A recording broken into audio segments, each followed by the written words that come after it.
En este capítulo, la legendaria NASA, la agencia espacial estadounidense. Desde su creación hasta sus míticas empresas en el espacio. Una rápida panorámica por la historia del más famoso organismo espacial estadounidense, símbolo de la conquista de la Luna, de los vuelos actuales del transbordador y de la futura Estación Espacial Internacional. El capítulo de hoy está dedicado al organismo espacial estadounidense, la NASA, que he tenido la ocasión de conocer muy de cerca. Veremos cómo nació en el lejano 1915 y cómo se desarrolló, y naturalmente también reviviremos los grandes momentos de la época de oro. El camino que llevó al hombre a caminar sobre la Luna o a volar en el transbordador fue largo y estuvo lleno de obstáculos, pero fue posible gracias a una regla muy valiosa y fundamental sin la cual no se puede obtener el éxito. Seleccionar a las personas según su capacidad y sus méritos. Una regla sencilla, pero lo sabemos perfectamente, poco aplicada. Su primer nombre fue NACA, Comisión del Consejo Nacional para la Aviación, una agencia creada por el presidente Woodrow Wilson en 1915.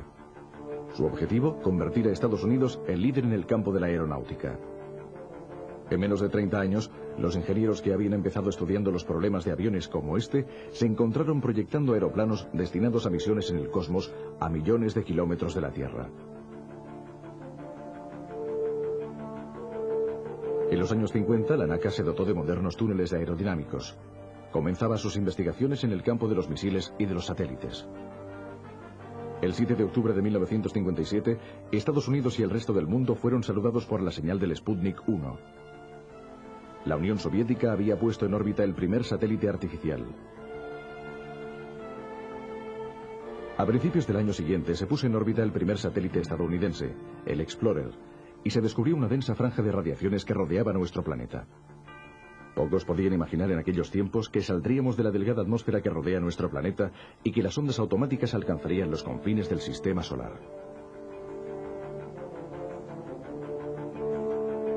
El proyecto Mercury, el primer proyecto para el vuelo humano en el espacio, se inauguró una semana después de la fundación de la NASA, el 1 de octubre de 1958.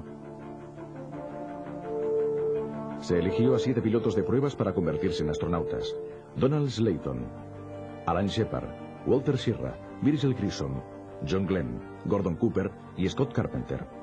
Los 7 candidatos fueron sometidos durante meses y meses a cuidadosos análisis y entrenamientos. Mientras los astronautas se preparaban, se lanzaron varios monos para probar las nuevas cápsulas Mercury. Entretanto, el lanzamiento de satélites automáticos era cada vez más frecuente. Los satélites meteorológicos, como el TIROS, empezaron a formar parte de nuestra vida cotidiana y mejoraron la capacidad de predecir el tiempo. El 12 de agosto de 1960, el presidente Eisenhower participó en el primer experimento de transmisión con un satélite de telecomunicaciones, el ECO 1. Los satélites de telecomunicaciones iniciaron una nueva industria, y por primera vez con el Telstar 1 fue posible una transmisión de televisión intercontinental en directo. El satélite Relé, proyectado para transmitir señales de televisión y telefónicas y datos a alta velocidad. El satélite que permitió la transmisión de las Olimpiadas de Tokio a todo el mundo. El Early Bird 1, seguidos todos ellos por otros muchos. El 5 de mayo de 1961, el astronauta Alan Shepard realizó el primer vuelo suborbital. El proyecto Mercury estaba en marcha. Poco después del amerizaje de la cápsula Freedom 7, el presidente Kennedy dio a la NASA un nuevo y ambicioso objetivo. Hemos decidido ir a la Luna en este decenio, no porque sea fácil, sino porque es difícil. Porque este objetivo servirá para organizar y medir lo mejor de nuestras capacidades y energías. Porque este es nuestro desafío. Un desafío que creemos poder superar y vencer. Recuerdo que, hablando con técnicos de la NASA, me dijeron que cuando oyeron la frase de Kennedy que hablaba de ir a la Luna en los próximos 10 años, se miraron perplejos porque en realidad nadie sabía exactamente cómo hacerlo.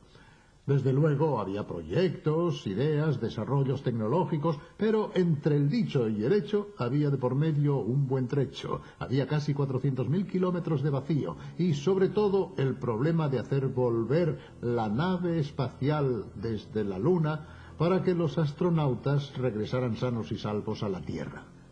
Fueron unos años de gran fervor, de gran movilización científica y tecnológica sobre todo, y además organizativa.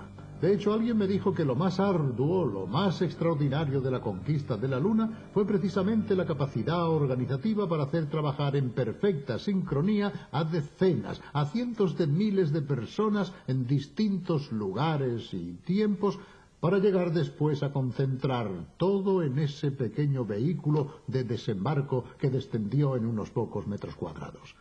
Revivamos esa aventura. Fueron necesarios más de 8 años para proyectar, construir, probar y preparar astronautas, cohetes y cápsulas para el primer alunizaje en nuestro satélite natural. Imágenes espectaculares sobre estos preparativos.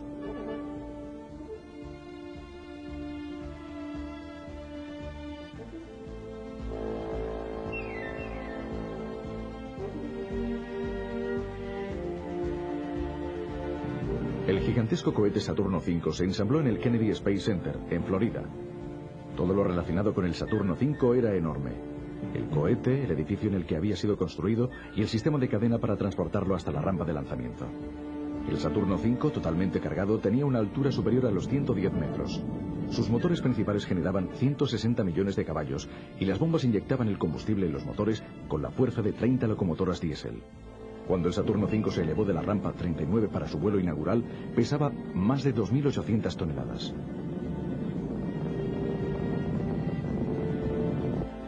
El ritmo se aceleraba.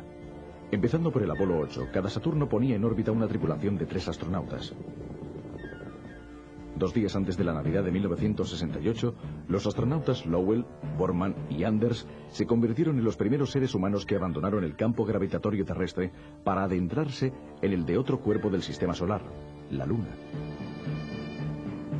Todo funcionó a la perfección y los puntos de alunizaje eran idóneos. Nuestra Tierra parecía pequeña y frágil en la inmensidad del espacio.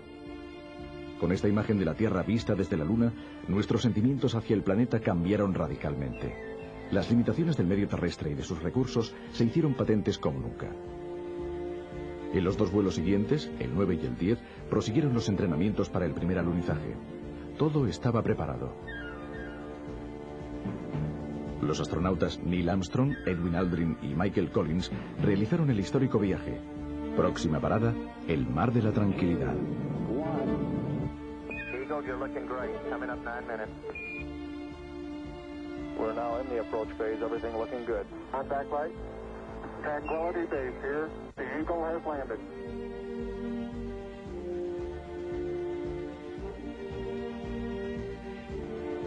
En Estados Unidos y en el mundo entero, los astronautas del Apolo 11 fueron recibidos como héroes.